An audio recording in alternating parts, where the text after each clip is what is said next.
Hey there. Today I'm going to talk about exponential models, which is IB Subtopic 6.4, and I'm just going to solve some of these IB problems that I've assigned here. I'm going to show you how I would approach them. I'm going to start with question 7 here. A population of mosquitoes decreases exponentially.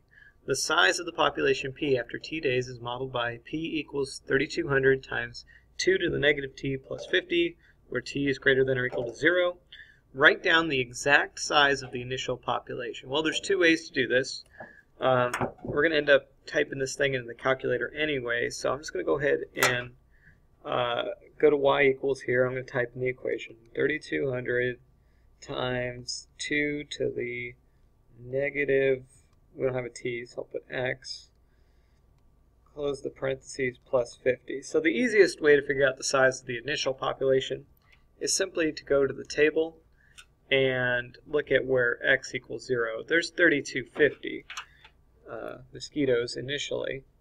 Now, I said there's two ways to think about it. And the other way is to remember that the initial population is always the first number and the last number just simply added together. This 3200 plus the 50 will get you that 3250. And that's another way to think about it. Okay, the next one says find the size of the population after 4 days. Since I'm already in the table here, I think the easiest way is to just go down the table to where x equals 4. Alternatively, you could plug a 4 directly into this equation for t, which I'll show you in a moment. But when I do that, I should get that there's 250 mosquitoes at the end of 4 days. Mosquitoes. So just so that you believe me, I'm going to plug it in. 3200 times 2 to the negative 4 plus 50 is 250 mosquitoes. Alright, next says calculate the time it will take for the size of the population to decrease to 60. Now I'm going to need some space to do that. So I'm going to do part C right here. There's two ways to think about this as well. I usually start by just writing the equation. I want to know when 3200 times 2 to the negative t plus 50, when is that going to equal 60? There's two ways to do this. The Algebra 2 way, where you're using logarithms, or the calculator way, where you're looking for the intersection of graphs. I'm going to do it the Algebra 2 way first. I'm just going to solve this algebraically. I'm going to try and get t by itself. And I'm going to subtract 50 here to get 3200 times 2 to the negative t equals 10. And then I'm going to divide both sides by 3200 to get 2 to the negative t equals 10 over 3200. Now you can reduce that or not. It doesn't really matter. Just to make it look pretty, I'm not going to reduce it right now. Now this is the trick where you get to this point and you're like, okay, I've got a t up in the exponent. How do I get that t out of the exponent? Simply take the log of both sides.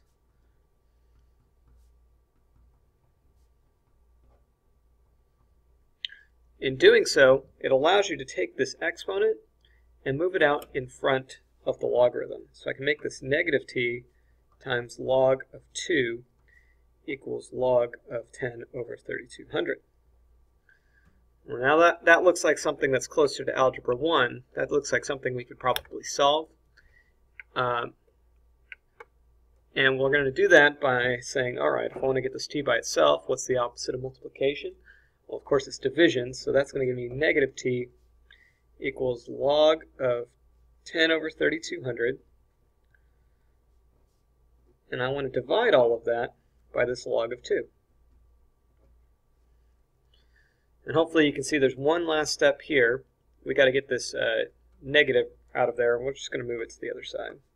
Negative log of 10 over 3200 divided by log of 2. And this is what I'm going to want to type in the calculator.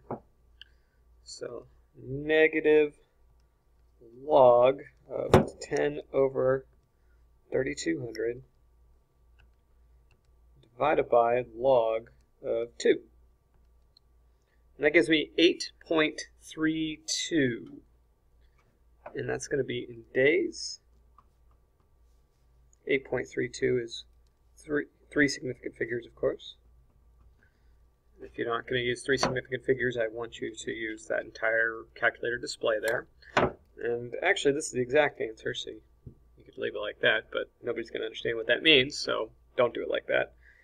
Just so you believe me that this isn't the only way, I want to do it the calculator way next to show you that we still get 8.32 days.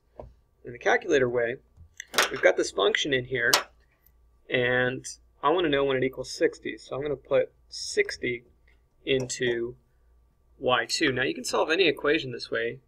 Solving an equation is simply looking at where two lines intersect. It's the x value where the two lines intersect. So when I hit the graph button here, I'm going to want to see where these two lines cross.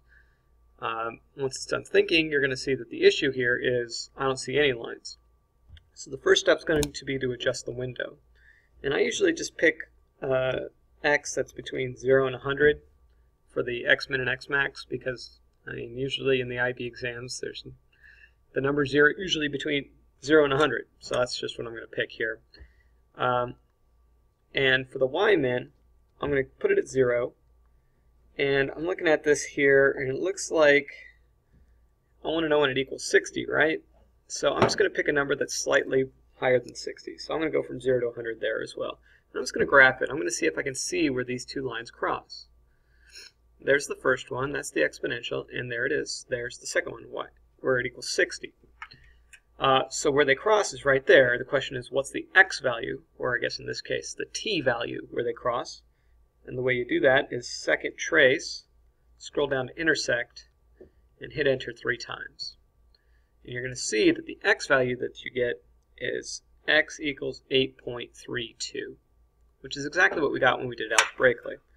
Now this method is acceptable to solve this problem, but you're going to want to show some work so that in case you write down the wrong answer, the IB folks can give you some credit.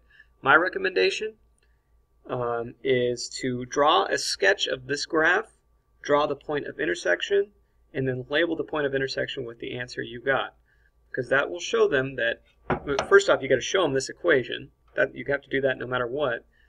Draw this sketch and then say t equals 8.32.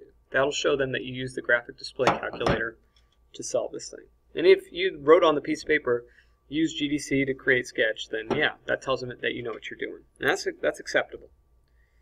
Alright, I'm taking way too much time on that. Let's talk about part D here. The population will stabilize when it reaches size k. Write down the value of k. So when will, you can see from this graph that it kind of flattens out right here. That's a value of k. The question is, what is that value where that thing's flattening out? So what's the minimum number of mosquitoes? This thing is never going to be below what number of mosquitoes? And that comes directly from the equation. It's right there, that plus 50. This exponential function just flattens out right at 50. So the population will stabilize right at k equals 50. Alright, that's the longest one. That's the hardest one. That took half the time I have. I'm going to try and do one, maybe two more. I'm trying to do the hardest ones here. And I think that we should probably do this one next. Consider the function f of x equals 1.25 minus a to the negative x, where a is a positive constant and x is greater than or equal to 0. The diagram shows a sketch of the graph of f, the function.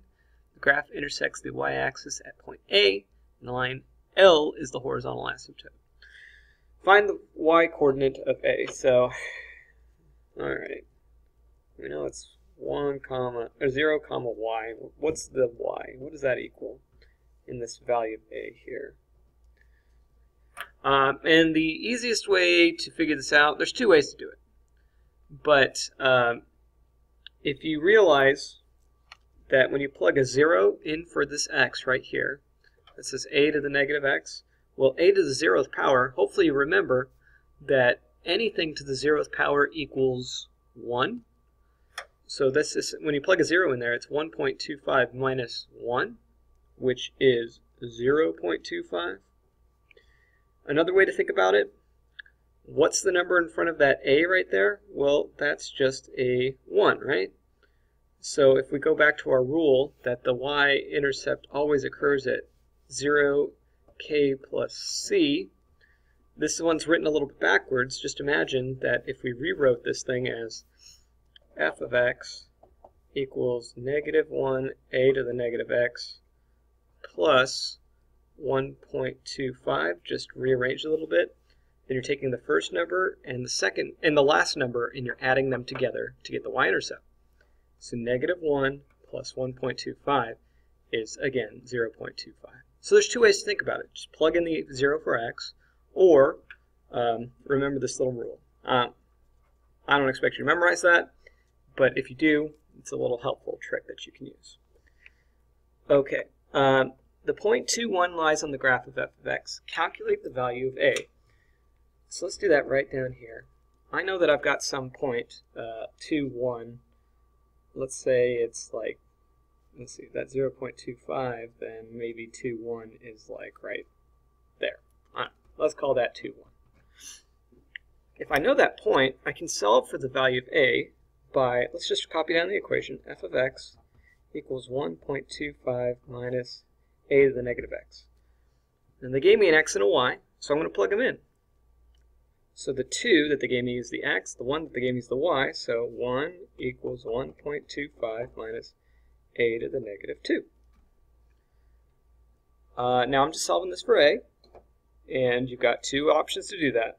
You either do it algebraically, or you do the graphing method I just showed you. So if you're going to do the graphing method, type this into y1, type this into y2. I'll show you that in just a second here. But I'm going to do it the algebra way. So I'm going to subtract 1.25 from both sides.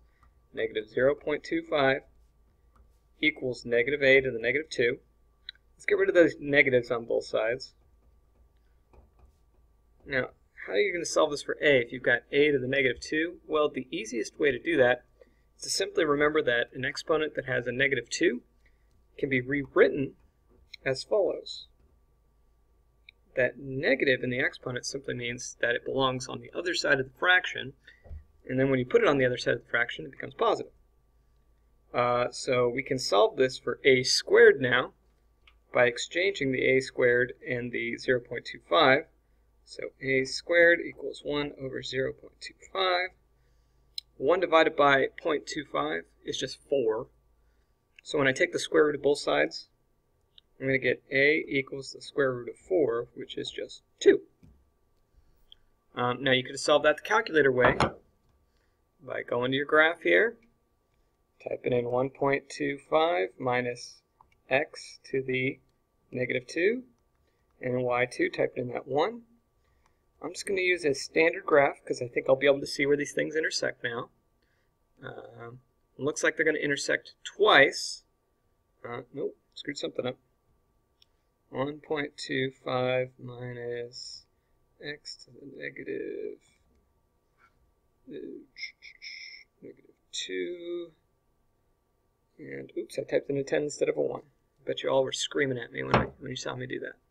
Alright, so let's try it again. And I'm just about out of time, so hopefully this thing gets going. Alright, so I know the value of a is not negative. It's got to be the positive one right here. So when I do second trace intersect, I'm going to go over here to where it looks like they intersect, and I'm going to hit enter 3 times. And the value of a is 2. So again, if you do it that way, just draw a sketch and say use your GDC to solve it. That's perfectly acceptable. Alright, C. Write down the equation of L. L is this horizontal asymptote right here. So L is the horizontal asymptote, and every horizontal asymptote has the form of y equals something.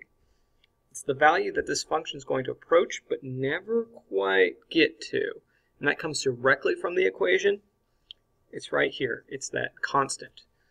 The 1.25, that's the equation of L, the horizontal asymptote. And that is just about all the time I have. I have solved all of the difficult problems from the homework that I've assigned you.